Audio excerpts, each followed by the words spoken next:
we're going to be taking a look at the Yooshi Gamepad once again. This time, they're doing one for the Starmon Metaverse. It's just going to be like the one I covered before, but DNA X Cat. It'll be the same deal. So this time we're actually early. So the countdown for purchasing is in 6 days. In 6 days, you'll be able to get one of these blind boxes over here.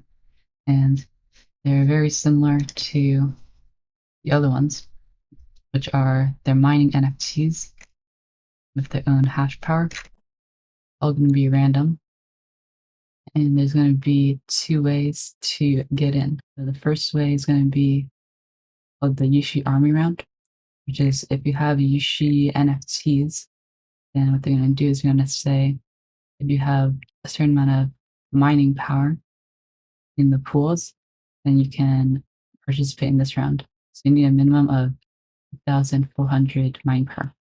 I won't be able to do this one, but if you have some in the mining section over here, you have 2,400 mining power worth, and you'll be able to do this one.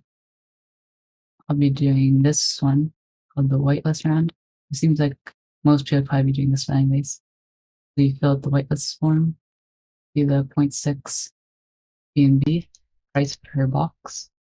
There's only going to be 2,565 of them, and it's a first come first serve basis. The last one's going to be an auction, but that one's just an auction. So we do look at the Starmon website itself, but the game without a game. I'm not sure if I'm a big fan of these games without games right now.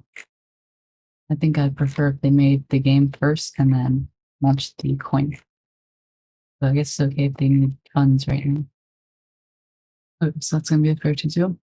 Get ready for the Starmon Metaverse blind boxes, which you can mine for them in here for mining, and help you get some good yield.